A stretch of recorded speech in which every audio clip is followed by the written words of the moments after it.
Do you sometimes feel like it's too late, or if you could go back in time, you would completely do things differently? Well, me too, brother.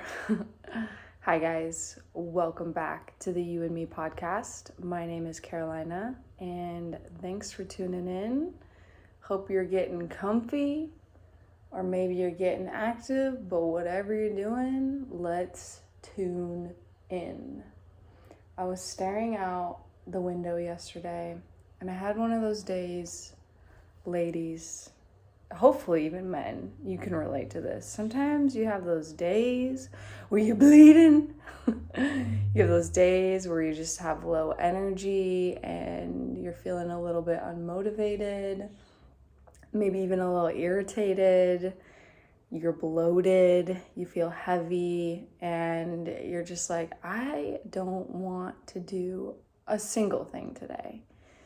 And I was staring out the window and I was just in that mood yesterday, while also trying to honor, like, give me the heating pad, let me lay low. I don't feel like going crazy. And I know, as hard as that is sometimes to pause and to lay low, it's also incredibly, I think, important to listen to your body, because it's communicating to you. And as I was looking out the window, I was like, creating. I am craving a lot of things, but creating your own path is hard. And what do I mean by that? I think that in life, we are all on a different journey, but also on a similar journey at the same time. I think that's like the poetic version of life. And when I think about your path, I go back again to that childhood part of you, that what are the things that you enjoyed? What are the things that you gravitated towards? Or who were your mentors in life? And how did they shape your interests? Was it something at a young age where you were naturally gifted at singing and your parents put you in choir? Or did you really enjoy sports and you took it very competitively and tried to go to college for it, or whatever your outcome is? But for me, I was just thinking, like, I, as a kid, never really knew what I wanted my job to be. I can remember always hearing that silly question of, what do you want to be when you grow up? And we had the classic, like, you should become a doctor because you're going to make a lot of money, or you should become a lawyer because you like to be analytical and you like to talk back, or you should be a soccer player because that was my first joy and I loved it and enjoyed working out. And I always remember thinking, and I still feel this way to my core, is I always used to say, I don't know what I want to be, but I know that I want to make a positive impact in the world, which I know that's such a broad, big statement, and I'm still on that journey of figuring it out. And I was thinking about this yesterday of, sometimes it seems easier from the outside looking in. It seems easier to just have a set path, right? It's like, oh, I'm good at math, I enjoy it, and say my mom is a math teacher, and then I'm gonna go to college and become a math teacher, and then that's my life. And I don't really have to think about it. Where for me, it's felt like this big turmoil struggle of figuring out, like, what am I good at? What do I like? How do I make money? Having these lows of, struggling here and there. And I think I'm at a point now where the vision is becoming a little more clear.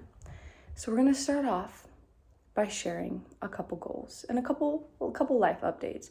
First off, if you're watching this video, again, a reminder, I am on YouTube.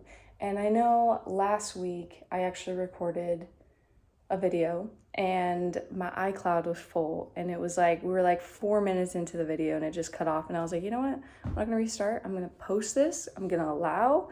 So sorry, last week your video got cut off, but we back on it. I bought more storage. I've been cleaning and deleting all my photos as I go. So we're never gonna run into that. Anyways, if you're watching this video on YouTube, thank you. What's poppin'? If you look behind me, you see this beautiful golden couch. I'm going to tell you a story about this couch. So about 2 years ago, I moved into a new apartment, and my goal for that apartment, I was like, you know what? I have a job, I got some money, I want to buy some furniture, I want to add some pops of color, and I just want to create a beautiful space, because there's one thing about me is I love creating spaces. And I quickly realized that furniture is incredibly expensive, and creating a space is, if you think about it, quite interesting, because you could have a vision and a style, great, but the space sometimes could limit that vision and style, right? Like, you have to work with the space that you have, whether you have windows in all corners, or whether it's you've got carpet or wood or whatever it is, like you have like a cement wall, like all of those things are going to play into the pieces of furniture that you curate. And so I had my eyes on this beautiful couch. This was the first furniture that I bought as a grown-up that I spent a lot of coin on, and it was beautiful. She is still very beautiful. The color was like a nice pop. It looked really good with the wood. And now we're 2 years later, and I have to say that I don't want her anymore. So if you're thinking about a big purchase, is it short term? And I don't regret buying it, right? Like, it has served its purpose. I think I have lived without furniture in my apartment, especially when I first started living on my own. And I actually become such a fan, if you guys know this, I'm always sitting on these little like meditation cushions, because I feel like it feels so good for my stomach and my hips. I feel like when I sit on furniture, my intestines just feel cramped. I'm like, I can't even breathe properly. So I am a creature of habit, and we actually in this house call this my toadstool. And when I'm sitting on my toadstool, it's funny because I'm not even sitting on the couch, and we actually are in the midst of summer, as I'm sure if you are listening to this, maybe you are, maybe you're not. But summer is a very high energy, go, go, go type of environment. And last weekend, we went to one of my favorite places in the whole wide world, and that is the Sandy River. It is a runoff from Mount Hood, so it's glacial water. And in the summertime, it is just so refreshing and cooling, and it's like you're out at the river. There's something about, to me, being at a river where I could be there all day. Like, I feel like when I go to the ocean, I'm like, yeah, that's fun, that's cool, I want to surf, I want to get in the water, but then after a while, I'm like, all right, I've had enough. But with a river, I'm just like, I could sit here, I could get here at 8 a.m. and I could leave at 8 p.m. Like, it's flowing, it's beautiful. So we went out to the Sandy for the first time this summer, and went out with some friends, had an amazing time. One of the best parts about the Sandy is not only the river, but this is another plug. There is a beautiful restaurant / like camp style ice cream space, and it's called Sugar Pine. And I feel like their food is just high vibes. Their ingredients are always local, and it's seasonal. Like, when we just went there, they had a bunch of cherry specials. And every time we get the food, I'm like, this genuinely slaps. And we know in America, typically when you are out of the city, your options for healthier food just goes out the window. It's like I was saying last time, it's like you got Taco Bell, you got Pizza Hut, you got Domino's, you got McDonald's. Like, none of the food are you gonna find like fresh vegetables and whatever and fruits. Like, that just doesn't exist. But out here at the Sandy, which is like 20 minutes from Portland, it is the spot. Okay, so the point of this story was, when we were at the Sandy River, we were hanging, we were talking, and my boyfriend and friend we were just chatting, and for some reason I was talking about, right now we have a 3-bedroom house, and of the 3 bedrooms, which I will say, it's also been really beautiful. My partner and I, we've lived together now for about 1.5 years, and the house is like this living entity. Like as we change, the house changes. We're constantly moving around plants and furniture, and it's just really beautiful to be in a space that you consider home, and just like we're constantly, whether we're working in the garden or we're moving furniture around, it's just this like beautiful space and container, and I'm so grateful to have it. But we currently have 3 bedrooms, and one of the bedroom is obviously the main bedroom. Then the second bedroom is my partner's office, and I'm a little jealous of it because he's got wooden floors. And when we first moved in, it was actually originally my room, but we rearranged things, and he's got wooden floors. He has his own office set up. He has all his samples. Like, it's a really nice room. Meanwhile, I have the third bedroom, and it has, first off, carpet in it, which, like, carpet feels nice, but when it's old and just like, I don't know, carpet is just not that nice. There's nothing like beautiful wooden floors, personally.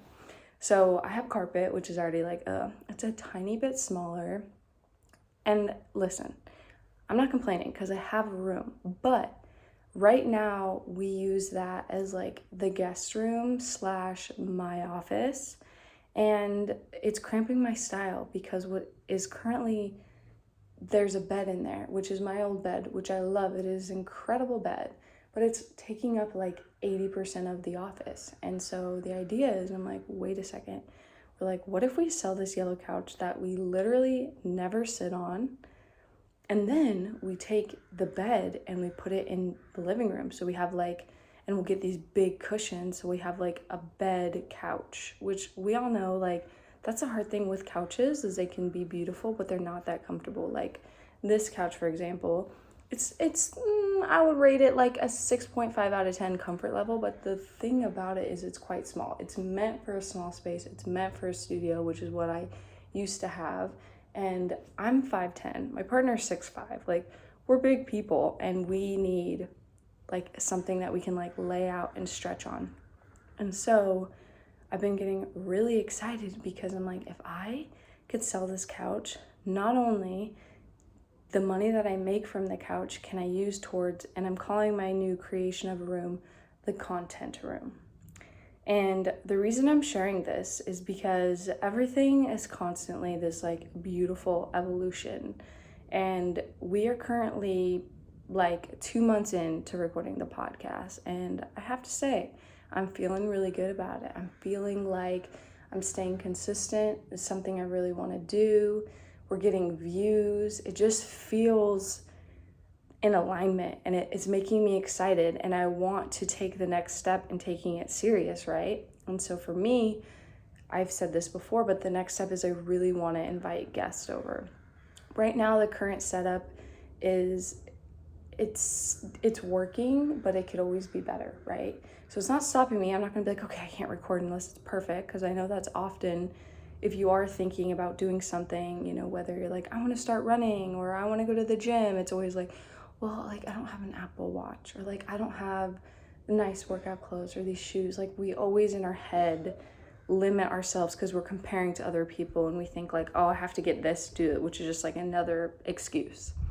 So the idea is this content room will be the place of all things creativity for me. And one of the things that I have been craving is access to a gym equipment. And I've been on this fence because I have so much love and passion for gym workouts. But to be honest, and I know a lot of people can relate to this, like when you go into the gym, sometimes the vibe is just like, ooh, it's stanky. You got all these like meatheads. It's just like, and the type of movement I like to do, I'm like, I don't even need that much equipment, like a couple dumbbells, sure, maybe a squat rack, and I'm chilling. So my dream, or the vision of this room, is it's going to be a workout studio / all the other creative things that I'd like to do. Which also leads me to my next topic of to-do list. I am such a big advocate for having a to-do list And this is something that I do daily. It keeps me on track. It allows me to feel like, okay, I'm getting things done. And I was thinking about this the other day, that oftentimes our to-do list can be, just the everyday nuances of being an adult, whether it's like, I have to pay bills, or like I gotta go to work, or, I have to do X, Y, and Z. And the other day I was like, I want to write a to-do list of actually the fun things that I want to do. For example, I was like, I would like to get some scrapbooking in, and I would really like to make a delicious meal in the kitchen, and I want to clean out my car. Like, those are all things I'm like, I enjoy that. That's fun. I don't need to do those things, but I would like to carve out time for them. Another thing on my to-do list has been tennis. I last week actually just finished my third and final tennis lessons, and I am so happy and grateful to have gotten like a little bit of the foundation, just we did a bunch of drills, the backhand, the serve, different styles of it, and now it's just time to just play. Like, my goal right now is if I could play 2 to 3 times a week, and I actually have 3 friends who are all beginners who are super interested in playing. If I'm like, if I could just rotate like once a week. And I was thinking about this too. I was like, what's so cool about tennis is like, I've always said, I'm like, how do you meet people as an adult? Like, I have struggled with this because I was like, I don't like really staying up late, especially past midnight. I'm like, I'm tired.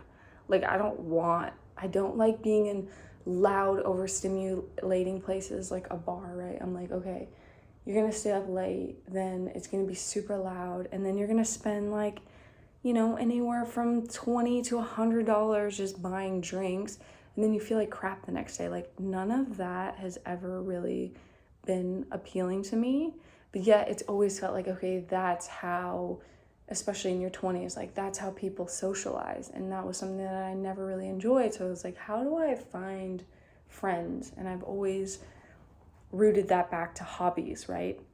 Even how do you find a partner? I think the best advice I can give is do things that you enjoy. And actually, it's reminding me, I was on YouTube yesterday, and there's a girl, she's like crushing it with career advice. I think her name is Erin. She just hit like 1 million subscribers. I was like, one day.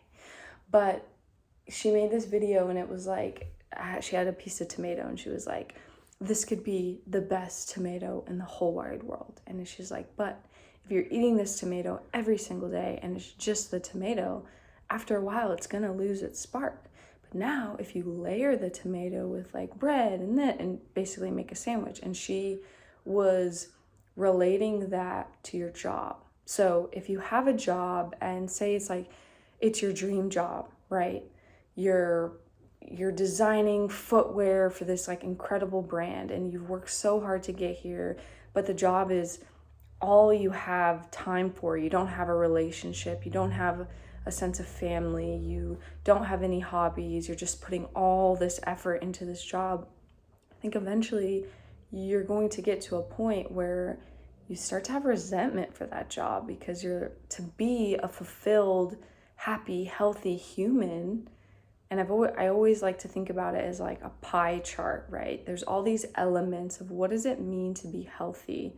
And, in a broken culture, which we're in, like, health is usually defined of like what somebody's body looks like. And unfortunately, we've said, oh, health is, especially for women, it's like taking up a little bit of space, eating a little bit of this. Like, that is deemed as health. Like, we look at people who are quote unquote skinny, and we're like, oh, they're healthy. When we all know that is not the reality. Like, when I think about health, there's a level of like, sure, like, moving your body and having a sense of fitness. Of course, like eating whole foods that come from the planet. But then there's the aspect of like mindfulness and spirituality and a sense of community. And I think hobbies, like this is something that we're entering where, going back to that piece of tomato, right? Like, if you have a job that's amazing whilst also having hobbies. And growing up, I know my dad was really big into hobbies. He had his obsession with mountain bikes and fixing them and buying them and going to races, and at one point even owning his own shop. And then, you know, he had his RC cars and airplanes and Star Wars collection. Like, these are all the things that he enjoyed. And when I think about a hobby, it's like, what is something that you would do if you had free time? And that's something that I have really thought about, because for a while, the only hobby that I really had was movement. And I had an unhealthy relationship with it. It was not something that I enjoy doing. It was something I felt that I had to do. And of course, you know, all of the mental clarity and the just the freedom I felt after workout was incredible. And that's why I think mentally it can be so invigorating. But at the same time, like anything, right? Like, too much of something can become unhealthy. So I think finding hobbies, and for myself, if you're wondering what are my hobbies, because I'm wondering what your hobbies are. My hobbies that I have recently found, one is watercoloring. That's something I found, again, when I had moved into that apartment about 2 years ago, and I decided I wanted to pop of color. I really wanted art in my house, and I was like, I'm not gonna spend thousands of dollars, although they probably deserve it, and I'm happy that people are doing that. I currently don't have the budget for it, but I was like, but I can create art. And I one day bought a canvas, didn't even really know exactly what the canvas was for, but I bought it and I thought about it. And then one day I had this beautiful monstera, and the light was shining and it shadowed this monstera leaf on the canvas, and I was like, wow, I would love to paint that. And you know what? I want to try watercoloring because I find that to be so beautiful. So watercoloring is something I recently did, and I really enjoyed that hobby because I was like, oh, this is a hobby that I feel like I'm expressing myself in a way I never have, and I'm allowed to sit down, which feels great. Another hobby that I think I've shared before on here that I really enjoy is scrapbooking. I think it's such a cool way, like, you know, cell phone usage. It's something you hear all the time of limit, and social media can be so negative and too much of it and blah, blah, blah, blah, blah. And yes, we can agree to that, but I also think that, like, we like using our phones, right? Like, why else is there such an addiction? Of course, it's like it's a shiny thing and we like it. And we are so programmed nowadays to, like, take photos of your food and your outfits and your friends. Like, anytime you're in this moment, there's this, like, background of, like, take a photo of it.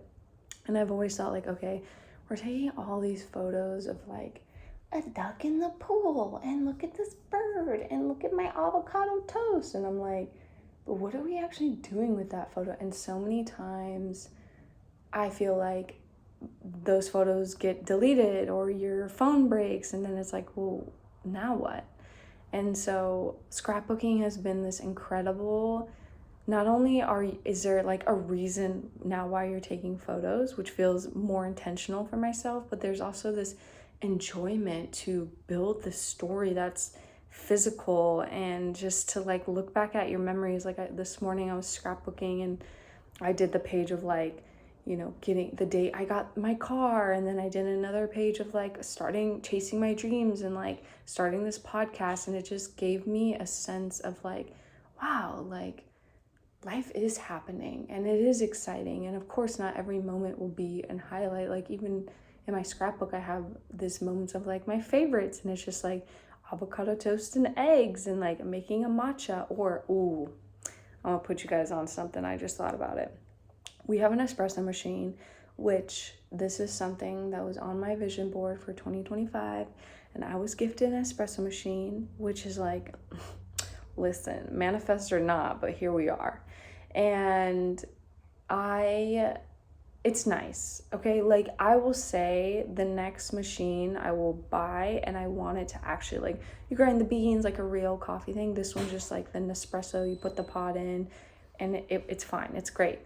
And recently, I think it was like a day before 4th of July, if you don't know this, I'm a huge advocate for chocolate.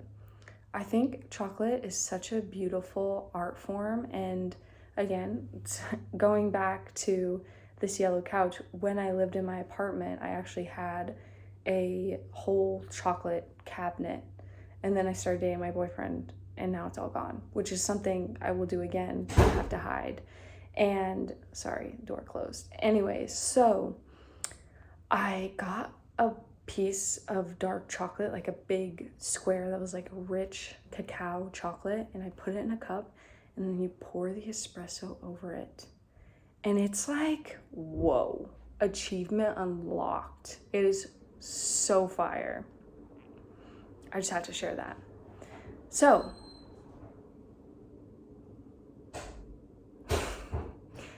we're not going to cut that. We're going to keep it in, because guess what? Life is real. It's not always going to be quiet when you record. There's going to be doors slamming. There's going to be toilets flushing. There's going to be people sneezing. But we're still going. I have another update I want to share. So as you guys know, this whole work journey, career, it's been hard. This new job, I'm like, oof. I'm like on the positive, and I think I've shared this again, but I'll just quick overview highlight. On the positive, it's like I'm having all this time. Like I woke up this morning, I played tennis, I made some breakfast. Like I am living my best life sometimes. Then there's other times when you're like, get into this fear state of like, oh, like, and I'm not gonna have enough money. Like, why am I in this? And this is so difficult. Like, why can't I just like figure it out? And so it's just like this like yo-yo, right? And it's again that like perspective, like where does your mind want to go? What channel do you want to go into the positive and be like, oh, like I have so much time and now I can focus on my hobbies and like my goals, and you know, this is like allowing me to start posting on social media and working on my podcast. But then the other part of me is like, oh, like, am I gonna have enough money to pay my bills? And I don't want to live in like a scrappy way. Anyways, I have done what I always do. When you're in a current situation that you don't like, you want change, right? And I know the first one is like, accept it. So what is the situation? So it's like, okay, I'm in a situation where the job really isn't difficult. The job is just not giving me enough hours to sustain the lifestyle I want to live. So I have to start looking for work, right? Like I have the time to do it. And what do I have to lose to put myself out there and apply? So I've slowly been applying, and I think with applying for jobs, it is so tedious, and oftentimes now you can apply for jobs and never hear anything back, which is like, excuse me, I just spent 45 minutes applying for this job, updating my resume. Thank you, ChatGPT, for helping, but like you can't even acknowledge me and tell me like no thank you. Or if you do tell me no thank you, I'm like, excuse me, like I was too good for that job anyways. So it's a hard thing. And then let's talk about like when you do get an interview, then it's like, hey, we have a screening for 30 minutes, and then we have the first in person, and then like you can go for interview after interview after interview, which always makes me think, I'm like, how is someone supposed to get a new job when you already have a job? Like if you're working full time, like what are you gonna, hey guys, just so you know, I'm gonna take tomorrow off to have an interview because I hate it here. Like, you know, it's wild. This world is wild sometimes. Anyways, I have the time and the space and the capacity. So I've been applying for jobs slowly. And I, this morning, woke up to an email and it was like, hello, we are honored to invite you for a 30-minute interview. And I was like, oh, okay, this is good. It's always validating to get that, right? Because you're like, hey, clearly my resume. And again, it's only the first step. So I'm like, I don't want to get overly excited. I've been here before. If you put all your eggs and like you get super excited, and then if it doesn't work out, you're like, oh, that really hurt. So the job is actually for a marketing job, which, listen, I was listening to the podcast that I had just posted, which was podcast number 8 called What the And in that episode, I was talking about like my trip in Idaho and how I was thinking about this job, and how I was like, oh, I'm thinking about going down the marketing route because I feel like that will be very educational and helpful for my podcast. Because when I think about marketing, there's the one hand where it sounds all fluffy of like, oh, it'll be creative. And I'm like, I know with most creative jobs out there, at least in my opinion, it's not really that creative. Like there's systems, like marketing is all about like, how do we get revenue? How do we market to people to get more revenue, right? So I can understand that because it's like I've worked in hospitality, and as much as it's like, oh, like good food and service, it's like it's all business at the end of the day equals money. That's it. That's like the simple equation to everything. Anyways, I share this to say that I'm a little nervous, and after this, I'm going to practice and do a little more research. I'm trying to get all my little jargon words like, oh, I can tell you what a ROAS is, return on ad spend, and I can tell you what a CAC, a customer acquisition cost is. Like, that's the thing with all these jobs is there's jargon, which is a way to gatekeep the people to be like, hey, like I'm proving that I have an education in this. And that's all. The more I think about it, I'm like, this is maybe kind of negative, but we're here to be honest. I'm like, the more I think about jobs, oftentimes it's like, in a way, you kind of have to BS it. You're like, listen, I'm the best person for this job because of this, this, and this. I have to be confident. I have to believe myself because you don't even know me. Like, this is a first time meeting. I could tell you anything and you're going to believe it. And so this is how we will wrap this. When doing a job interview, the main tips I have to say is 1, be confident. Confidence is key. 2, excuse me, I have to burp. Be confident. 2, do a little research, like read the description.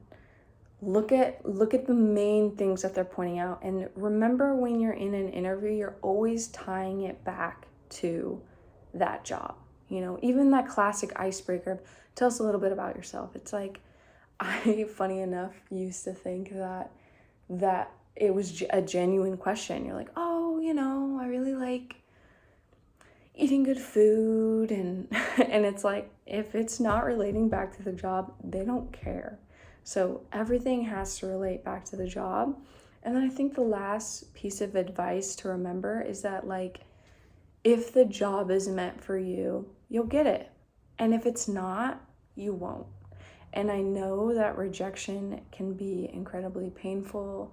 And I know that in the moment, it can be hurtful because maybe you're attaching yourself to this idea of like, oh my gosh, like, if I get this job and it's going to pay me $100,000, like my whole entire life will change and I can get out of debt and I can help my mom, or I can buy this car. Like, we have all these dreams, and that's totally normal. Like, we're all doing that. And I think through the journey of job hunting is I've in the beginning would get so attached to a job, and then it wouldn't work out and I would be devastated. And then as time progressed, I would think about it and I'm like, well, yeah, that job just wasn't in alignment for you. And so with this job, it's like, I'm open and I'm happy that I'm getting the interview. I am excited about it and I'm going to take it seriously. But at the same time, if it's not an alignment and they find somebody better suited for the job, then that's okay, because there is something better out there for me. So I am going to love you and I'm going to leave you, and I will keep you up to date with this current job interview. I'm really excited, and thank you for tuning in, my friends. Stay hydrated. Go find you a hobby out there. And also, if you're listening to this, like, get some comments. Let's get some comments. If you're on YouTube, you're on Spotify, like, write me a message. I want to interact with you guys. Like, I know you're listening, and if you're not, you better. But let's get a combo going. Thanks so much. Love you guys. Peace.